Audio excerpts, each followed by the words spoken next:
Hello everyone.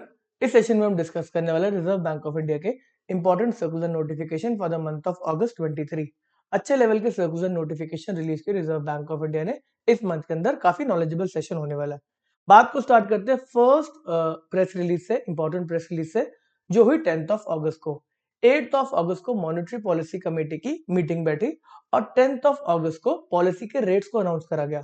जो policy के rate है उसके through reserve Bank of India money supply को कंट्रोल करता है। पॉलिसी रेट के अनाउंसमेंट में बोला गया कि हम कोई भी चेंज नहीं कर रहे पॉलिसी के रेट के अंदर।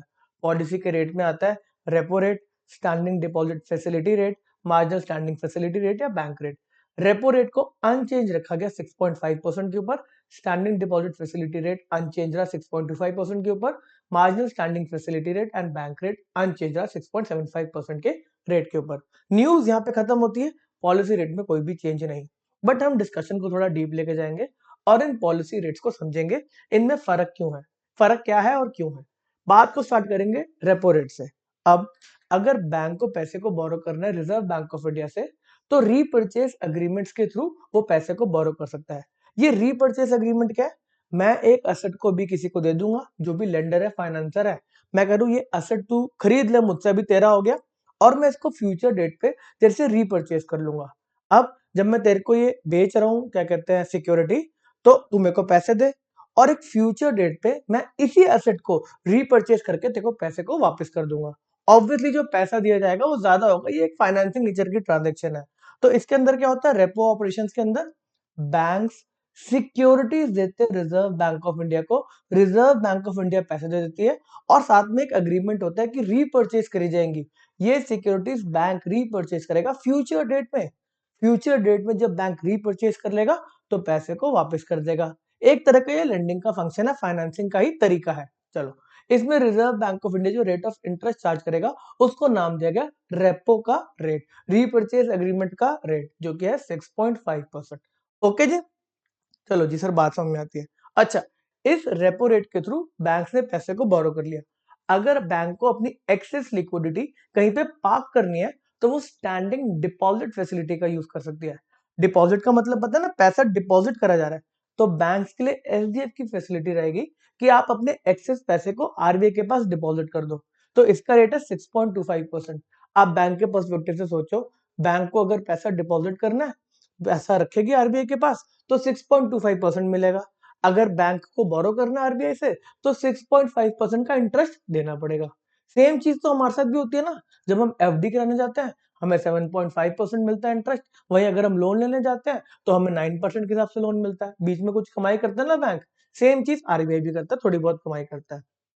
चलो सर, बैंक को पैसे को बोरो करना है तो उसको रीपर्चेज अग्रीमेंट करना पड़ेगा। बात समझ में आती है, रेपो रेट के थ्रू उसको पैसा मिल जाता है। तब क्या होगा, जब बैंक के पास कोई सिक्योरिटी नहीं है, वो रीपर्चेज एग्रीमेंट कर ही नहीं सकता, तब कैसे पैसा आएगा? तो तब एक और फैसिलिटी है जो कि है मार्जिनल स्टैंडिंग फैसिलिटी या बैंक रेट। इसके अंदर सिक्योरिटीज देने की जरूरत नहीं है, सीधा आरबीआई से बोरो करो ना। अब यहाँ पर कोई सिक्योरिटी नहीं दी जा रही, मतलब थोड़ा सा रिस्की फंक्शन है, रिस्की लेंडिंग है ना। तो इस केस के अंदर जो रेट होगा वो हमेशा रेपो रेट से ज्यादा होना चाहिए कि नहीं होना चाहिए? सर होना चाहिए। देखो, marginal standing facility and bank rate जो है वो 6.75% पे है, आपका रेपो रेट से ज्यादा है 25 बेसिस पॉइंट। समझ में आती है बात? सब मार्जिनल स्टैंडिंग फैसिलिटी और बैंक रेट में क्या फर्क है जी? Marginal standing facility overnight borrowing के लिए होता है ना, ओवरनाइट बोरोइंग। वहीं अगर लॉन्ग टर्म बोरोइंग है तो उसके लिए बैंक रेट यूज करा जाता है। मजा समझ में आती है बात? अच्छा, ये जब पॉलिसी, क्या कहते हैं, अनाउंसमेंट करे थे ना कि भाई मॉनेटरी पॉलिसी कमेटी ने क्या करा, मतलब पॉलिसी का रेट जब अनाउंस करे थे, तो बोला इसके अंदर हम जो स्टांस ले रहे हैं वो है withdrawal of accommodative stance. Accommodative stance की अगर बात करें तो उस केस के अंदर रिजर्व बैंक मार्केट के अंदर मनी सप्लाई को मेंटेन रखता है, थोड़ा थोड़ा बढ़ाता है, ताकि ग्रोथ होती रहे, इन्फ्लेशन थोड़ा सा रहे और थोड़ी सी ग्रोथ होती रहे। तो बोला अब इस पर्टिकुलर मॉनेटरी पॉलिसी कमेटी ने बोला कि इसमें हमारा जो स्टांस है, हम विड्रॉ कर रहे हैं, हम अकोमोडेटिव स्टैंड का विड्रॉवल कर रहे हैं। तो इस लॉजिक से मार्केट के अंदर पैसे का सप्लाई हम कम करेंगे। विड्रॉवल है ना, अब मार्केट के अंदर हम पैसे के सप्लाई को बढ़ाएंगे नहीं। सर, विड्रॉवल की बात हमें समझ में आता है, चलो अकोमोडेटिव स्टैंड का विड्रॉल हो गया, बट रेट तो कोई चेंज करे नहीं। रेट बढ़ाने चाहिए था ना, तभी तो विड्रॉल होता जी। रेट को मतलब मार्केट में जो विड्रॉ करने का स्टैंड है वो सिर्फ इन रेट से थोड़ा ना होता है, और भी अलग तरीके के इंस्ट्रूमेंट्स हो सकते हैं ना। रेशियोज याद है, नहीं याद है कि जो आपकी क्या कहते हैं रिजर्व रेशियो होते हैं, स्टैट्यूटरी लिक्विडिटी रेशियो या कैश रिजर्व रेशियो, उसमें कुछ चेंजेस लाना जरूरी है। तो इसी दिन के ऊपर ये विड्रॉवल ऑफ अकोमोडेटिव स्टैंड को देखते हुए 10th ऑफ अगस्त को ही एक और notification I. Reserve Bank of India बोलता है जी रिक्वायरमेंट है एक इंक्रीमेंटल, एक additional cash reserve ratio maintain करने के लिए। अब कैश रिजर्व रेशियो का परसेंटेज है, कैश रिजर्व रेशियो है कि कुछ पैसे को आपको रिजर्व बैंक ऑफ इंडिया के साथ डिपॉजिट करना पड़ता है, उसको आप लेंड नहीं कर सकते। कुछ पैसा बैंक्स के पास आया, net demand and time liability का जो पैसा आया बैंक्स के पास, अब वो पैसे के अंदर कुछ पैसे को सेट असाइड करना पड़ता है जो लेंडिंग के लिए अवेलेबल नहीं रहता। ये पैसा आरबीआई के पास चला जाता है, तो उसका परसेंटेज है 4.5%। रिजर्व बैंक ने इस रेट को नहीं बढ़ाया, बोल रहा 4.5% है, बट हम एक इंक्रीमेंटल सीआरआर की बात कर रहे हैं जो एक स्पेसिफिक पीरियड के लिए होगा। वो स्पेसिफिक पीरियड क्या है, आपने बैंक्स को जो भी net demand and time liabilities मिली, जो भी पैसा डिपॉजिट हुआ मई 19 से लेके जुलाई 28 के बीच में, उसका एक incremental CRR cash reserve ratio maintain करना है 10% के ऊपर। समझ में आती है बात? जो इसके बीच में पैसा है बैंक के पास, उसका 10% सेट असाइड करना है। अब इसका क्या मतलब है, मार्केट में ये पैसा अवेलेबल नहीं रहेगा लेंडिंग करने के लिए, तो मार्केट में सप्लाई थोड़ी सी कम हो गई ना। ठीक है ना, लॉजिक समझ में आता है? दोनों के दोनों क्या कहते हैं, नोटिफिकेशन लिंक्ड है। एमपीसी कमेटी ने जो बोला और ये जो काम हुआ, ये दोनों के दोनों लिंक्ड है। चलो, एमपीसी कमेटी के बारे में डिस्कशन करी तो एक थोड़ा सा स्टैटिक इन्फॉर्मेशन उसकी भी पढ़ लेते हैं। तो section number 45 Z B of Reserve Bank of India के अंदर मॉनेटरी पॉलिसी कमेटी को कॉन्स्टिट्यूट करा गया था सेंट्रल गवर्नमेंट के द्वारा। अगर मॉनेटरी पॉलिसी कमेटी के चेयरमैन की बात करें तो वो गवर्नर ऑफ आरबीआई होते हैं। इसके अंदर टोटल 6 मेंबर होते हैं इंक्लूडिंग गवर्नर। चेयरपर्सन होंगे गवर्नर, एक मेंबर होंगे डेप्यूटी गवर्नर। अब डेप्यूटी गवर्नर 4 होते हैं, उनमें से जोन सा गवर्नर मॉनेटरी पॉलिसी के रिस्पेक्ट में काम कर रहा है उसको मेंबर बनाया जाएगा इस मॉनेटरी पॉलिसी कमेटी का।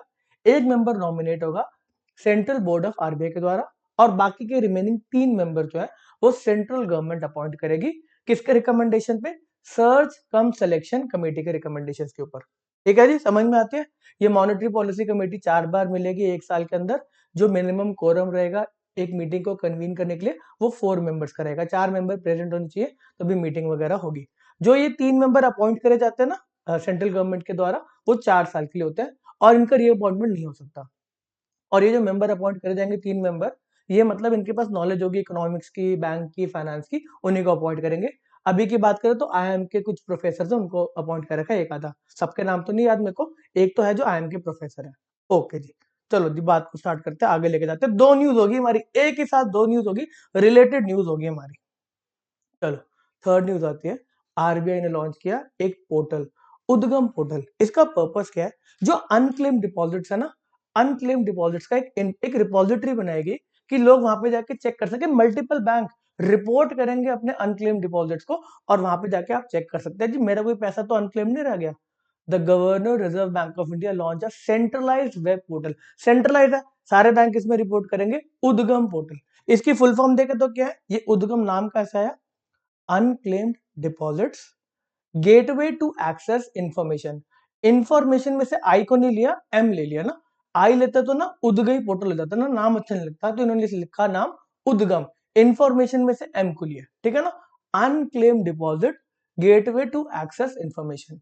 This portal has been developed by RBI for use of member of public to facilitate and make easier to them to search their unclaimed deposits across multiple bank at one place। एक ही place में जाके अपने deposits को आप check कर सकते हैं अगर कोई अनक्लेम्ड रह गया तो। ठीक है, फोर्थ पॉइंट आता है fair lending practice in respect of penal charges in loan account. अब रिजर्व बैंक ऑफ इंडिया बोलता है जी ये जो बैंक्स है जिनको हमने बैंकिंग करने का लाइसेंस दे रखा है, ये बड़े पीनल इंटरेस्ट, पीनल चार्जेस वगैरह लगा रहे हैं। अब बैंक ने इनको जो इजाजत दे रखी है पेनल्टी लगाने की, वो मतलब ऐसे नहीं दे रखी कि आप इनकम कमाओ। बैंक का इनकम का सोर्स नहीं है पेनल्टी। बोला रिजर्व बैंक ऑफ इंडिया ने देखो पीनल चार्जेस है ताकि जो कंडक्ट है ना बोरोवर का वो ठीक हो सके, इसलिए पेनल्टी लगाई जाती है। आप उसको अपना सोर्स ऑफ इनकम मत बनाओ। तो उसके रिस्पेक्ट में कुछ गाइडलाइंस निकाली गई। पढ़ते हैं जी क्या लिखा। Reserve Bank of India has issued, अच्छा ये वाली गाइडलाइंस जब एप्लीकेबल है वो 1 अप्रैल 24 से, बट हम पढ़ लेते हैं, इंपॉर्टेंट है। Reserve Bank of India has issued various guidelines to regulated entities to ensure reasonableness and transparency in disclosure of penal interest. Under the extent guidelines अगर अभी की बात करें तो भाई ऑटोनॉमी है, आप जैसे भी पीनल जितना मर्जी लगाना लगाओ, जो इंटरेस्टेड है जितना मर्जी लगाओ। अगर आप गलत काम कर रहे होगे तो बंदा आपके पास अकाउंट ही नहीं खुलवाएगा, जो कस्टमर है किसी और बैंक के पास चले जाएगा। The intent of levying penal interest charges is essentially to inculcate a sense of credit discipline. इसका पर्पस है कि क्रेडिट डिसिप्लिन बनाया जा सके। And such charges are not meant to be used at revenue enhancement tool. आपको कमाने के लिए नहीं बनाया हमने पीनल, बैंक को बोल रही है रिजर्व बैंक ऑफ इंडिया, आप तो कमाइयां कर रहे हो पेनल्टी लगा लगा के। तो इसके रिस्पेक्ट में स्पेसिफिक गाइडलाइंस इंस्ट्रक्शन दी रिजर्व बैंक ऑफ इंडिया ने। बोला penalty if charge for non compliance of material terms and condition. Penalty लगेगी अगर नॉन कंप्लायंस है मटेरियल टर्म्स एंड कंडीशन का, और उसका नाम रहेगा पीनल चार्जेस। पीनल इंटरेस्ट की फॉर्म में वो नहीं लग सकती, that is added to the rate of interest. आपने कहा कि भाई पीनल ये नॉर्मल इंटरेस्ट है 7% और उसके ऊपर हमने 7% का पीनल इंटरेस्ट लगा दिया। कह रहे वैसे नहीं होगा, आप पीनल चार्जेस का एक फ्लैट अमाउंट चार्ज करोगे, 500, 1000, 2000 जो भी चार्जेस है आप उसको पीनल चार्जेस की फॉर्म में लगाओगे, पीनल इंटरेस्ट की फॉर्म में नहीं लगाओगे। आप क्या कहते हैं आउटस्टैंडिंग अमाउंट से उसको इंटू इंटू कर करके निकालो, वो नहीं करना आपको। तो बोला पीनल चार्जेस होंगे, पीनल इंटरेस्ट नहीं चार्ज हो सकते। साथ ही साथ no capitalisation of penal charges, मतलब आप ये नहीं कर सकते कि पीनल चार्जेस के ऊपर भी इंटरेस्ट चार्ज कर दो कि पीनल चार्जेस की पेमेंट नहीं हुई तो भाई इस पे भी इंटरेस्ट लेते रहो। कह रहे वो नहीं करना, हटा दो। ठीक है। R shall not introduce any additional component. Specifically बोला देखो आपको हमने इंटेंट समझा दिया कि पेनल चार्जेस का पर्पस क्या है, तो आप इसके अंदर मतलब कोई ऐसे कुछ और नाम के थ्रू कुछ मतलब ऐसे मत करो कि आप किसी और नाम के थ्रू पेनल्टी चार्ज कर रहे हो।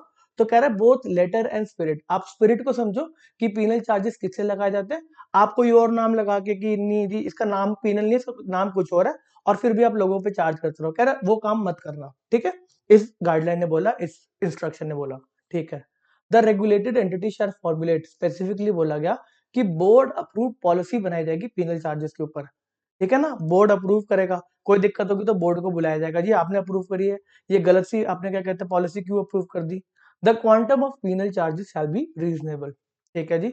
The penal charges in case of loan sanction for individual borrower पे जो पीनल चार्जेस लग रहे हैं वो ज्यादा नहीं हो सकते जो नॉन इंडिविजुअल बोरर है उनसे, ठीक है ना। तो इंडिविजुअल बोरर के चार्जेस ज्यादा नहीं हो सकते जो भी आपके नॉन इंडिविजुअल बोरर के चार्जेस लग रहे हैं पेनल्टी के।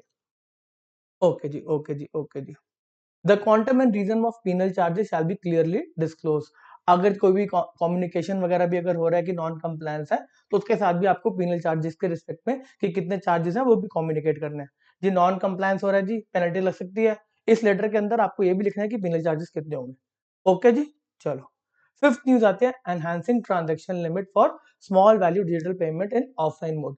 स्पेसिफिकली अगर बात करें तो आप बड़ी आजकल टीवी में ऐड भी देख रहे होगे, 500 रुपए की ट्रांजेक्शन के लिए अब पिन की जरूरत नहीं है, 500 रुपए की ट्रांजेक्शन विदाउट पिन, ठीक है ना। एक लड़की आती है ऐड करने के लिए, तो उस रिस्पेक्ट में क्या बोला इन्होंने, स्मॉल वैल्यू डिजिटल पेमेंट्स जो ऑफलाइन मोड के अंदर है उसके लिमिट को 200 से बढ़ा के अब क्या कहते हैं 500 कर दिया है। And offline payment means a transaction which does not require internet telecom connectivity to take effect. बात करें तो ये कार्ड से हो सकती है, वॉलेट से हो सकती है, मोबाइल डिवाइस से हो सकती है। इसके रिस्पेक्ट में बोला कि ये फेस टू फेस मोड में ही होगी, ऑफलाइन ट्रांजेक्शन डिजिटल जो है वो फेस टू फेस में ही होगी, आमने सामने होना चाहिए, विदाउट एडिशनल फैक्टर ऑथेंटिकेशन, मतलब कोई ओटीपी वगैरह की जरूरत नहीं है, ठीक है ना। ऐसा टैप करो हो जाएगी। Payment instruction shall be enabled for offline transaction based explicit consent आपको कस्टमर से लेनी होगी। अपर लिमिट है जो मोस्ट इंपॉर्टेंट है वो है 500 जिसको 200 से बढ़ाया गया। The issuer shall send transaction alert to user as soon as transaction details are received। कह रहे कि एसएमएस देना हम हर ट्रांजेक्शन का जरूरी नहीं है, बट आप क्या कहते हैं उसको एक ट्रांजेक्शन का अलर्ट दे देंगे कि ट्रांजेक्शन हो रही है। द एक्वायरर शैल इंकर all liability arising out of technical और ट्रांजेक्शन सिक्योरिटीज, जिसको पैसा मिल रहा है उसके ऊपर सारी की सारी लाइबिलिटी आएंगी अराइजिंग आउट ऑफ टेक्निकल और ट्रांजेक्शन सिक्योरिटी इशू अगर कुछ है। साथ ही साथ कस्टमर शैल हैव रिकॉर्ड्स, अगर कुछ होता है तो कस्टमर इंटीग्रेटेड ऑम्बुड्समैन स्कीम के अंदर जाके अपने ग्रीवेंस का रिड्रेसल के लिए कंप्लेंट डाल सकता है, ठीक है ना। तो इसके लिए मोस्ट इंपॉर्टेंट अगर बात बोलूं तो वो 500 की अपर लिमिट ही है। चलो जी, आपका क्या कहते हैं अगस्त के मंथ का बढ़िया सा क्या कहते हैं सर्कुलर नोटिफिकेशन का सेशन यहाँ पे समाप्त होता है। इसके रिस्पेक्ट में एमसीक्यूज को अटेम्प्ट करना मत भूलिएगा मेरी एप्लीकेशन पे। इस सेशन को यहीं पे रोकते हैं। Okay tata, bye bye.